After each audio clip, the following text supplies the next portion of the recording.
কালেমার হক। তুমি কালেমা পড়েছো মনে করছো তুমি মুসলমান হয়ে গেছো, না। নবীজি বলেন কালেমার হক হলো যখনই তুমি কালেমা স্বীকার করে নিয়েছো তখন তোমার জন্য এই কালেমার দাবি পূরণ করতে হবে। আর কালেমার দাবি হইল তুমি সত্য কথা বলবে, মানুষকে অসৎ কাজ থেকে বিরত রাখবে, আর মানুষদেরকে সঠিক পথের দিশা দেবে। যখন তুমি মানুষকে সঠিক পথের দিশা দিবে তখন তোমার উপরে মুসিবত আসবে, তুমি তখন সবর করবে। কিন্তু সাবধান, তুমি হতাশাগ্রস্ত হয়ো না, তুমি হতাশাগ্রস্ত হবে না। আল্লাহ সুবহানাহু ওয়া তাআলা বলেন ওয়াসবির, যখন তুমি সবর করবে, ইন্নাল্লাহা মা'আস সাবিরিন, আল্লাহ তাআলা বলেন সবরকারীদের সাথে আমি আছি। তো আল্লাহ সুবহানাহু ওয়া তাআলা যদি আমার আপনার সঙ্গী হয়ে যায়, সম্মানিত উপস্থিতি, আল্লাহ সুবহানাহু ওয়া তাআলা আজ থেকে প্রায় 1500 বছর পূর্বে এই ধরাপৃষ্ঠের এক মরু এলাকার মধ্যে, যেখানে কোনো রাষ্ট্র ছিল না, যেখানে কোনো শৃঙ্খলা ছিল না, যেখানে শুধুই ছিল অনিয়ম আর জাহালিয়াত, যেখানে শুধুই ছিল জুলুম আর নির্যাতন,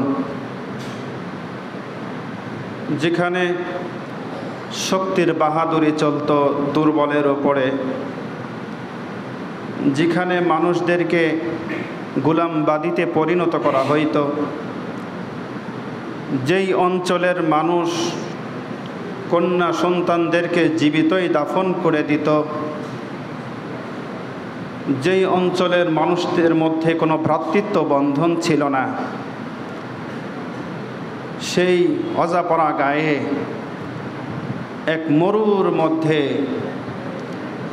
বিশ্ব মানবতার মুক্তির দিশারি হযরতে নবী করিম সাল্লাল্লাহু আলাইহি ওয়াসাল্লামকে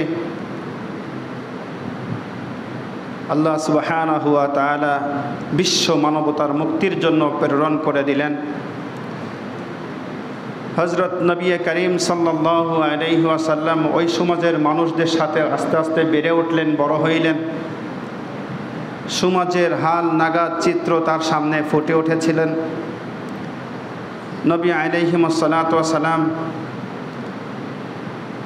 তার বয়স বাড়তে বাড়তে যখন 40-এর কোঠায় পৌঁছে গেলেন, আল্লাহ সুবহানাহু ওয়া তাআলা তাকে ইলমের ওহী দিয়ে, কোরআনের জ্ঞান দিয়ে ওহীর সূচনা করে দিলেন। আল্লাহ সুবহানাহু ওয়া তাআলা নবীকে, রসুলকে রসুল হিসাবে উম্মতের সামনে, পৃথিবীবাসীর সামনে পেশ করতে বললেন। নবী আলাইহিস সালাতু ওয়াস সালাম সেই আলোক রোশনি, সেই সত্য দিন আর হিদায়াত নিয়ে পৃথিবীর বুকে সত্যের মশাল জ্বালিয়ে যখন সামনের দিকে বাড়তে থাকলেন, তখন আস্তে আস্তে ধীরে ধীরে একদিন, 2 দিন, 3 দিন, 1 বছর, 2 বছর, 5 বছর, এভাবে 23 বছরের জিন্দেগিতে এই পৃথিবী থেকে আস্তে আস্তে সব রকমের অন্ধকার, সব রকমের জাহালিয়াত, সব রকমের দুর্নীতি, সব রকমের জুলুম, অন্যায়, অনাচার, নির্যাতন যা কিছু ছিল একদম ধুলির সাথে মিশে গিয়েছিল। জোরে বলেন ঠিক কিনা? শুধুই প্রতিষ্ঠিত হয়েছিল ন্যায়, ইনসাফ, আদল, সততা আর ভ্রাতৃত্ব, ঠিক কিনা? সেই আলোক রশ্মি আজ থেকে প্রায় 1500 বছর আগে যেই মশাল নিয়ে বিশ্ব মানবতার মুক্তির দূত পৃথিবীর বুকে সত্যের মশাল প্রতিটা মানুষের হৃদয়ে জ্বালিয়ে দিয়েছিলেন, মানুষগুলো সেই সত্যর মশাল পেয়ে পৃথিবীর বুকের ইতিহাসে চিরস্মরণীয় হয়ে আছে। কিয়ামত পর্যন্ত স্মরণীয় হয়ে থাকবে, ঠিক কিনা? যাদেরকে রাসূলুল্লাহ সাল্লাল্লাহু আলাইহি ওয়াসাল্লাম বলছেন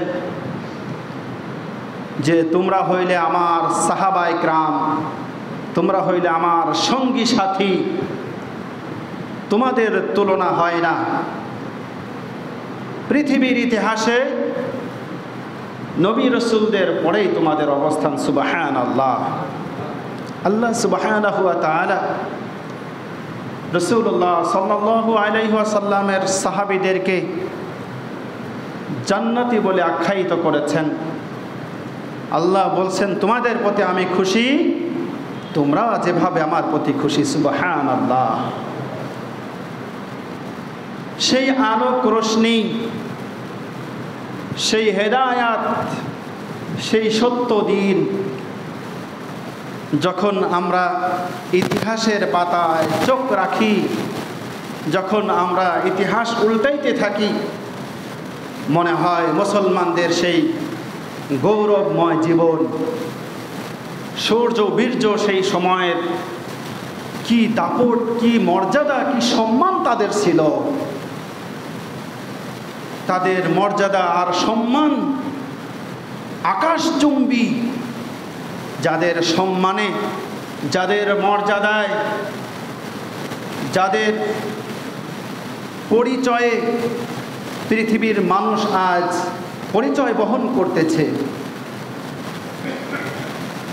যাদের মর্যাদার কথা আল্লাহ সুবহানাহু ওয়া তাআলা কোরআনে পেশ করেছে। সীমাহুম ফি ওজুহিহিম, আল্লাহ তাআলা বলছেন যে তাদের এত মর্যাদা, তাদের চেহারার দিকে তাকাইলে সেজদার চিহ্ন ভেসে ওঠে। সুবহানাল্লাহ। আল্লাহ তাআলা বলছেন তাদের কি মর্যাদা, চেহারার দিকে তাকাইলে সিজদার চিহ্ন ভেসে ওঠে। তাদের সম্মানে আল্লাহ তাআলার ফেরেশতারা সালাম জানাইতেন, সালাম দিতেন। কাতার বন্দী হয়ে থাকতেন ফেরেশতারা। সাহাবায়ে কেরামের কোন সাহাবী শহীদ হয়েছেন, কোন সাহাবায়ে কেরাম ইন্তেকাল করেছেন, রাসূলুল্লাহ সাল্লাল্লাহু আলাইহি ওয়াসাল্লাম বলেন ওই সাহাবীর জানাজায় এত পরিমাণ আল্লাহ তাআলার ফেরেশতা আসছে যে আমার পা রাখার জায়গাটা পর্যন্ত নাই। সুবহানাল্লাহ। সাহাবায়ে কেরামের মর্যাদা কি পরিমাণ! এজন্য 1400 বছরের ইসলামিক ইতিহাস যদি আপনি দেখেন, দেখবেন মুসলমানদের সম্মান, মুসলমানদের মর্যাদা, মুসলমানদের সুখ্যাতি আকাশচুম্বী, যা পৃথিবীর অন্য কোনো ইতিহাস, অন্য কোনো ধর্ম, অন্য কোনো মতাদর্শ দেখাইতে ব্যর্থ হয়েছে। শুধুমাত্র ইসলাম দেখাইছেন পৃথিবীর মানুষের সাথে কি নীতি আর ইনসাফ প্রতিষ্ঠিত করতে হয়। যেই মা জাতির, যেই নারী জাতির কোনো সম্মান ছিল না, সেই নারী জাতির সম্মান আল্লাহ রাসূল সাল্লাল্লাহু আলাইহি ওয়াসাল্লাম সমস্ত মানুষের উপরে উঠিয়ে ধরেছেন। বলছেন নারীরা হইল জান্নাতি। সুবহানাল্লাহ। নারীদেরকে জান্নাতে সৃষ্টি করা হয়েছে, আর নারীর পদতলে সন্তানের বেহেশত। নারীরা জান্নাতি। নারীদের সাথে কমল আচরণ করো, নারীদের সম্মান করো। নারী তোমার মা, নারী তোমার স্ত্রী, নারী তোমার বোন, নারী তোমার কন্যা। সুবহানাল্লাহ। এদের সাথে যেনতেন ব্যবহার আচরণ করা যাবে না। এই সম্মান ইসলাম দিয়েছে। এই সম্মান অন্য কোনো ধর্ম দেয়নি। এই সম্মান দিয়েছে ইসলাম। ইসলামের আলো রোশনি নিয়ে যেই নবী এই পৃথিবীর মানুষের ভাগ্য বদলাইতে এসেছিলেন, তিনি সেই সম্মান দিয়েছেন। দুঃখের বিষয়, আজ থেকে 1400 বছরের ইতিহাস দেখলে মনটা ভরে যায়। কিন্তু বর্তমান আমাদের চিত্র যদি আমরা একটু লক্ষ্য করি, আর আমাদের দুঃখ রাখার আর শেষ থাকে না। এই দুঃখ রাখার আর জায়গা নাই। শুধুমাত্র আমরা নাম ইসলাম বহন করতেছি, কিন্তু ইসলামের নৈতিকতা, ইসলামের সুশিক্ষা, ইসলামের দীক্ষা, ইসলামের আদর্শ, ইসলামের রূপরেখা আমাদের মধ্যে কিচ্ছু নাই। একদম জিরো, আর শূন্যের কোঠায় চলে এসেছে। যার কারণে বর্তমান সময়ের ইসলাম আর আজ থেকে 1400 বছরের পূর্বের ইসলাম এক নয়। বর্তমান সময়ের আমরা যে ইসলাম পালন করতেছি, মন গড়া ইসলাম।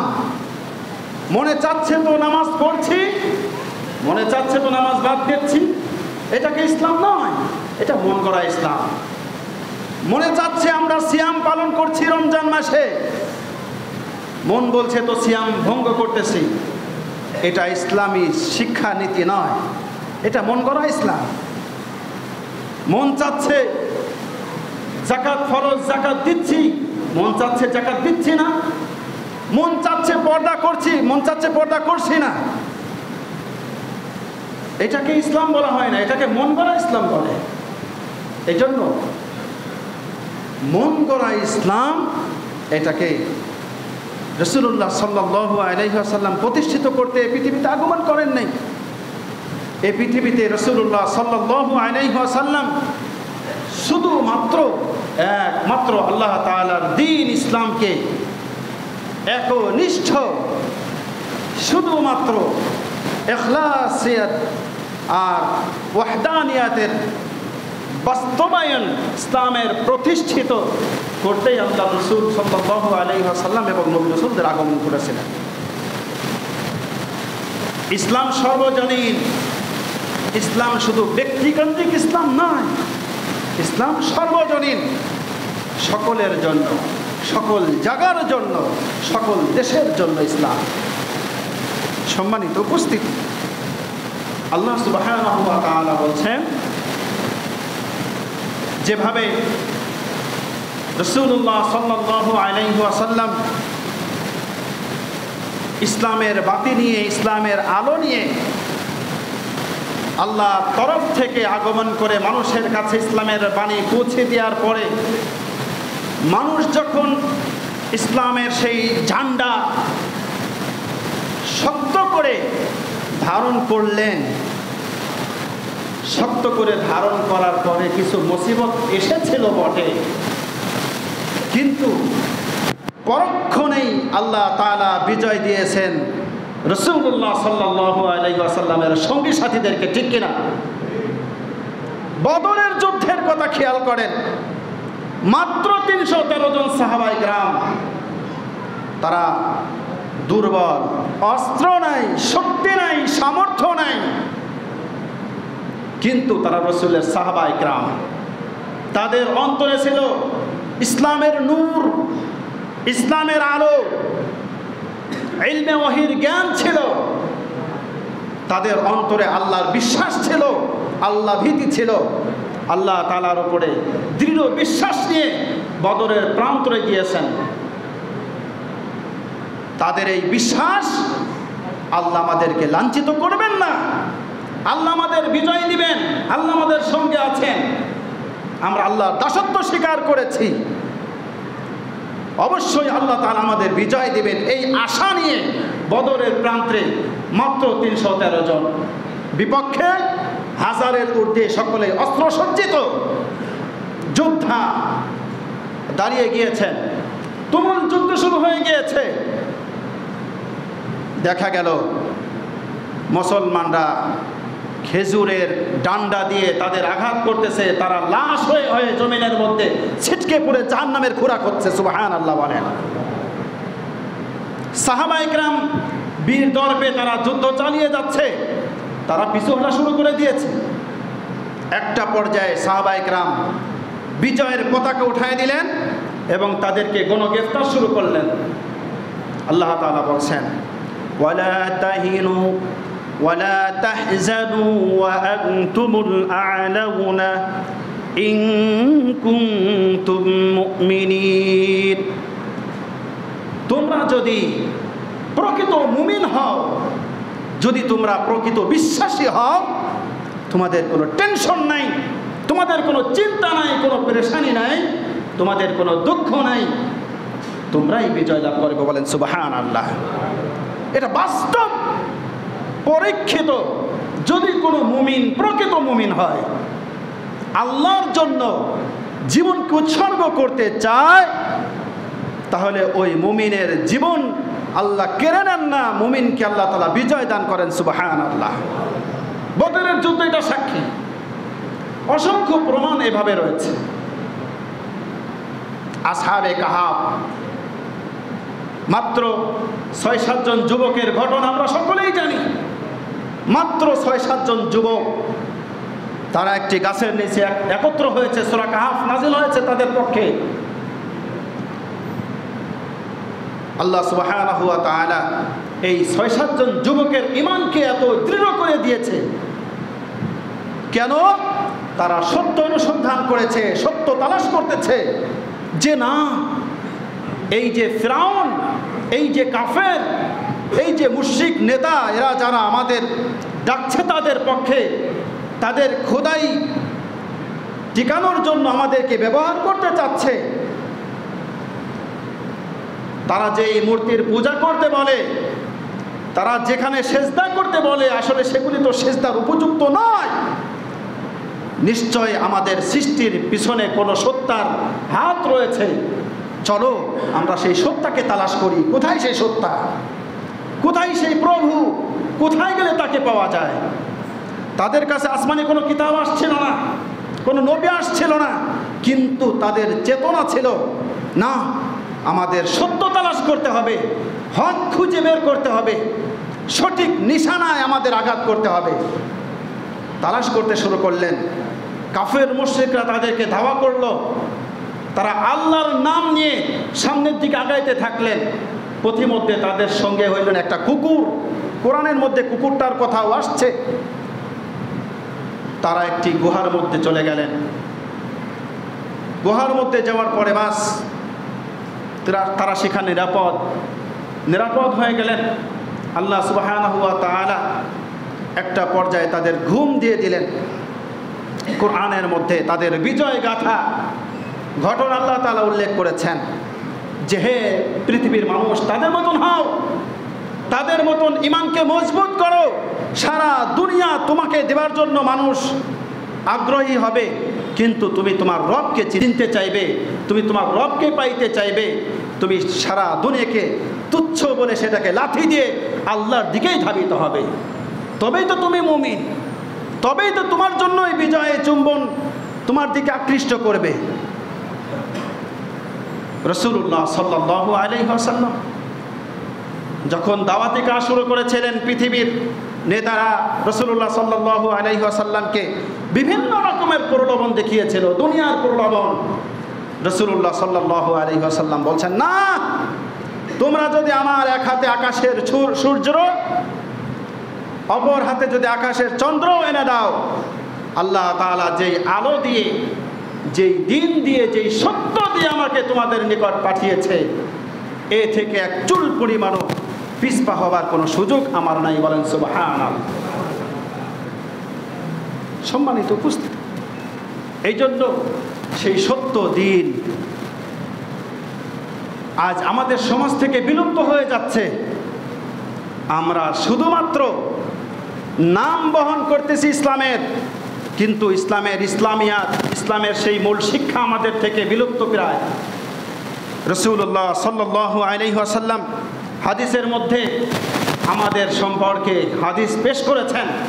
রাসূলুল্লাহ সাল্লাল্লাহু আলাইহি ওয়াসাল্লাম বলছেন, সায়াতি আলান নাসি জামানুন লা ইয়াবকা মিনাল ইসলাম। অচিরেই এমন একটি সময় আসবে, এমন একটি যুগ আসবে, যেই যুগে মানুষ শুধুমাত্র ইসলামের নাম নিশানা বহন করবে, ইসলামের কোনো ইসলামিয়াত তাদের মধ্যে থাকবে না। শুধুমাত্র ইসলামের নাম বহন করে চলবে, লা ইয়াবকা মিনাল ইসলাম, ইসলাম আর কিছু বাকি থাকবে না। রাসূলুল্লাহ সাল্লাল্লাহু আলাইহি ওয়াসাল্লাম বলেন, ওয়ালা মিনাল কুরআনি ইল্লা রাসমু, এবং কুরআনের লেখা বাকি থাকবে কিন্তু কুরআনের কোনো আদেশ সমাজের মধ্যে থাকবে না। আজ আমাদের সমাজের চিত্র দেখেন, কুরআন সুন্নাহর কোনো আদেশ কি সমাজে প্রতিষ্ঠিত হয়েছে? কুরআনের কোনো সুন্নাহ কি আমরা পালন করতেছি? কুরআনের তিলাওয়াতই তো আমরা জানি না। কুরআন সুন্নাহর নীতি নির্ধারক যারা হবে তাদেরকে তো আমরা স্কোপই দেই না। তো তাহলে সমাজে কুরআন সুন্নাহ প্রতিষ্ঠিত হবে কি করে? আজ আমাদের সমাজে শুধুমাত্র ছেলেদের নাম, ইসলামিক নাম, নাম আব্দুল্লাহ, নাম মুহাম্মদ, নাম ইসলাম, এটুকুই রয়ে গেছে। কিন্তু ওই ছেলের মধ্যে ইসলামিয়াত নাই। ওই ছেলের মধ্যে আছে কি? বাটপাড়ি। ওই ছেলের মধ্যে আছে চামচামি, দলের গোলামি। এটাই আজ আমাদের সমাজের চিত্র। রাসূলুল্লাহ সাল্লাল্লাহু আলাইহি ওয়াসাল্লামের কাছে আল্লাহ তাআলা ওহী নাজিল করে বলছেন, সাহাবীদের চেহারার দিকে দেখলে সেজদার চিহ্ন ভেসে উঠত, আর আমাদের বর্তমান সমাজের ছেলেদের চেহারার দিকে তাকাইলে কাফের মুশরিকদের চিহ্ন ভেসে ওঠে। ঠিক কিনা ভাই? আজ চেহারার কাটিং দেখেন, চুলের কাটিং দেখেন, দাড়িগুলি কি সুন্দর করে কাটিং করেছে, চুলগুলি কি সুন্দর করে কাটিং করেছে। যেই কাটিংয়ের সাথে রসুলের সাহাবীদের কাটিংয়ের কোনো মিল নাই, যেই কাটিংয়ের সাথে নবী রসুলদের কাটিংয়ের কোনো মিল নাই। তো তাহলে আপনি নবী রসুলদের সঙ্গে হবেন কিভাবে? সাহাবীদের সঙ্গে আপনি কিভাবে হবেন? রসুলের এক সাহাবী রসুলকে বলছে যে, ইয়া রাসূলুল্লাহ, আমি আপনার সাথে জান্নাতে থাকতে চাই। রসুল বলছে, আমার সাথে জান্নাতে থাকাতে এটা তো অনেক বড় বড় জিনিস, তুমি অন্য কিছু চাও। তখন বলছে, ইয়া রাসূলুল্লাহ, আর কোনো কিছু আমার চাওয়া নাই, শুধুমাত্র একটাই চাওয়া, মৃত্যুর পর যেন আমি আপনার সাথেই জান্নাতে থাকি। রাসূলুল্লাহ সাল্লাল্লাহু আলাইহি ওয়াসাল্লাম বলছেন, যদি তুমি আমার সাথে জান্নাতে থাকতে চাও, নিকটে থাকতে চাও, তাহলে ওয়াসজুদু ওয়াকতারিব, বেশি বেশি সেজদা করো। সুবহানাল্লাহ। যে যত বেশি সেজদা করবে সে আল্লাহর রসুলের জান্নাতের তত কাছাকাছি থাকবে।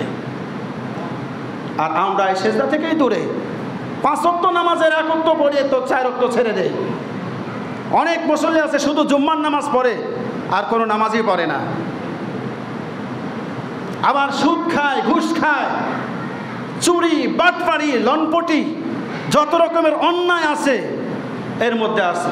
তো ওই লোকটা ওই শুধু জুম্মার নামাজ পড়ে সে জান্নাতের রসুলের কাছাকাছি যাওয়ার যদি দাবি করে, এটা তো হাস্যকর একটা বিষয়। সকল অন্যায় ছেড়ে দিতে হবে, আর বেশি বেশি আল্লাহ রসুলের দেখানো পথ ও নির্দেশনা মেনে চলতে হবে। তবেই আল্লাহ রসুলের জান্নাতের কাছাকাছি থাকতে পারবে। রাসূলুল্লাহ সাল্লাল্লাহু আলাইহি ওয়াসাল্লাম বলেন, ইজা আযযামাত উম্মাতিদ দুনিয়া নুজিআত মিনহা হিবাতাল ইসলাম। মানুষ যখন দুনিয়াকে বড় মনে করবে, দুনিয়াকে বড় মর্যাদাবান মনে করবে, দুনিয়াকে শ্রেষ্ঠ মনে করবে, তখন আল্লাহ সুবহানাহু ওয়া তাআলা তাকে ইসলামিয়াতের যেই বরত্ব মহত্ব তার অন্তর থেকে সেটা উঠিয়ে নেবে। ইসলামের মধ্যে যেই বরত্ব মহত্ব আছে, ইসলামের যেই মর্যাদা, ইসলাম তো বিশাল বিশাল ইয়াত ইসলাম প্রতিষ্ঠিত, আল্লাহ তাআলা তার থেকে এটা ছিনিয়ে নেবে। তার মধ্যে আর ইসলামিয়াত থাকবে না, শুধু দুনিয়া ঢুকবে। দুনিয়া দুনিয়া দুনিয়া চাই, দুনিয়া চাই। কিভাবে দুনিয়া পাওয়া যায়, কি হালাল কি হারাম, এত কিছু বাজ বিচার করার সময়টা তার থাকবে না। আল্লাহ তাকে দুনিয়া দিয়ে দেবে। যা, তুই দুনিয়া চাইছ, তোকে দুনিয়া দিয়ে দিলাম। রাসূলুল্লাহ সাল্লাল্লাহু আলাইহি ওয়াসাল্লাম বলেন, যখন আমার উম্মত দুনিয়াকে বড় মনে করবে তখন তার মধ্যে আর ইসলাম থাকবে না। ওয়াইদা তারাকাতিল আমরা বিল মারুফ ওয়ান নাহই আনিল মুনকার, আর যখন আমার উম্মত হক কথা ছেড়ে দিবে, সঠিক আদেশ উপদেশগুলো ছেড়ে দিবে, মানুষকে অন্যায় কাজ থেকে বাধা নিষেধ এগুলি ছেড়ে দেবে, তখন ওহির বরকত থেকে তারা মাহরুম হবে। আল্লাহ সুবহানাহু ওয়া তাআলা রাসূলুল্লাহ সাল্লাল্লাহু আলাইহি সাল্লামকে 30 পারা কোরআন দিয়ে যে ওহী দিয়েছেন এবং রসুলের কাছে যে হাদিসের হিকমা দিয়ে যে ওহী দিয়েছেন, এর যে বারাকা, এর যে বরকত, এটা যে নিয়ামত, এই নিয়ামত থেকে উম্মত বঞ্চিত হবে। আজ আমরা তো ছেড়ে দিয়েছি। একটা ছেলে ওপেনলি খারাপ কাজ করতেছে, আমরা কিচ্ছু বলছি না, খালি তাকায় দেখতেছি। এই যে তাকায় দেখলেন বা দেখলাম, এটা অন্যায়। আপনি দেখলেন, আপনার যদি শক্তি থাকে তাহলে হাত দ্বারা সেটাকে প্রতিহত করুন, এটার নাম ইসলাম। ফাইল্লাম তাফআল, যদি সেই সামর্থ্য তোমার না থাকে তাহলে মুখ দিয়ে বলো যে এই যুবক, এটা অন্যায়, তুমি এইভাবে ওপেনলি জিনা করতে পারো না, এইভাবে ওপেনলি তুমি মদ গাঁজা ফ্যান্সিডিল খেতে পারো না, এটা সামাজিকতা নষ্ট হচ্ছে, ইসলাম এটাকে প্রশ্রয় দেয় না, অফ হয়ে যাও, এটা মুখে বলতে হবে। এটাও যদি বলার সামর্থ্য না থাকে তাহলে সে মনে মনে সেটাকে ঘৃণা করবে, সেখান থেকে সরে যাবে, আল্লাহর কাছে দোয়া করবে যে আল্লাহ এগুলি থেকে, এই পাপ থেকে আমাদের সমাজকে আপনি হেফাজত করেন। আল্লাহ রসুল বলেন আল্লাহু আদআফুল ঈমান, এই যে 3টা স্তরের লাস্ট স্তর, মনে মনে ঘৃণা করা, এটা হচ্ছে ঈমানের একদম সর্বনিম্ন স্তর, যে মনে মনে ঘৃণা করা। আজ আমাদের সমাজের এই স্তরের মানুষেও আমরা নাই। পাশের বাড়িতে ড্যান্স হচ্ছে, ড্যান্স, মেয়ে ছেলেরা একসাথে নাচানাচি করতেছে, অথচ আমরা বলার সামর্থ্য মত পর্যন্ত রাখি না, আবার ঘৃণাও করি না। ঘৃণা কি করব? আমরা নিজেরাই সেখানে অ্যাটেন্ড হচ্ছি, তাদের সেই অনুষ্ঠানকে আরো জাঁকজমক করে তুলছি। আজ হিন্দুদের পূজায় মুসলমান না গেলে নাকি তাদের পূজাই হয় না, কি দুঃখজনক কথা। আল্লাহ তাআলা আমাদেরকে হেফাজত করেন, বলেন আমিন। রাসূলুল্লাহ সাল্লাল্লাহু আলাইহি ওয়াসাল্লাম আরো বলেন একই হাদিস, ওয়াইদা তাসাব্বাত উম্মতি সাকাতাত মিন আইনিল্লাহ, রাসূল বলেন যখন একজন মুসলমান আরেকজন মুসলমানের সাথে গালিগালাজ করে, যখন অসভ্যতামি করে, যখন খারাপ শব্দ, বেহুদা শব্দ ব্যবহার করতে শুরু করে তর্ক বিতর্কের মাঝে, তখন আল্লাহ তাআলার দৃষ্টি থেকে ওই মুসলমানরা দূরে সরে যায়। নাউজুবিল্লাহ বলেন। আল্লাহ তাআলার বেষ্টনী নিয়ে, সারা পৃথিবী নিয়ে, আল্লাহ তাআলার রহমত ছাড়া আমরা 1 সেকেন্ড জমিনে টিকতে পারবো না, পুরা পৃথিবী তামা হয়ে যাবে। আল্লাহ তাআলার রহমত যখন আমার আপনার থেকে উঠে যাবে, আমার আপনার উপরে গজব শুরু হবে, লানত শুরু হবে, অপদস্থতা নেমে আসবে। এই জন্য সম্মানিত উপস্থিতি, কালেমার হক, তুমি কালেমা পড়েছো মনে করছো তুমি মুসলমান হয়ে গেছো, না। নবীজি বলেন কালেমার হক হলো যখনই তুমি কালেমা স্বীকার করে নিয়েছো, তখন তোমার জন্য এই কালেমার দাবি পূরণ করতে হবে। আর কালেমার দাবি হইল তুমি সত্য কথা বলবে, মানুষকে অসৎ কাজ থেকে বিরত রাখবে, আর মানুষদেরকে সঠিক পথের দিশা দেবে। যখন তুমি মানুষকে সঠিক পথের দিশা দিবে, তখন তোমার উপরে মুসিবত আসবে, তুমি তখন সবর করবে। কিন্তু সাবধান, তুমি হতাশাগ্রস্ত হয়ো না, তুমি হতাশাগ্রস্ত হবে না। আল্লাহ সুবহানাহু ওয়া তাআলা বলেন ওয়াসবির, যখন তুমি সবর করবে, সবরের মধ্যে আমাকে তুমি তোমার সঙ্গে পাবে। সুবহানাল্লাহ, ইন্নাল্লাহা মা'আস সাবিরিন। আল্লাহ তাআলা বলেন সবরকারীদের সাথে আমি আছি। তো আল্লাহ সুবহানাহু ওয়া তাআলা যদি আমার আপনার সঙ্গী হয়ে যায়, তাহলে ওই দানবরা আমাদের কিছু করতে পারবে? কত ছেলেপেলের গুলি করে মারছে, ভাবতেও পারে নাই যে পৃথিবীর রূপরেখা এইভাবে চেঞ্জ হয়ে যাবে। আবাবিল পাখির মতো আল্লাহ সুবহানাহু ওয়া তাআলা এই জাতিকে বিজয় দিয়েছে। সুবহানাল্লাহ। আল্লাহ তাআলা আমাদেরকে যে কথাগুলো বললাম শিক্ষা নিয়ে আমল করবার তৌফিক দান করেন। আমিন। ওয়া আখিরি দাওয়ানা আনিল হামদুলিল্লাহি রাব্বিল আলামিন।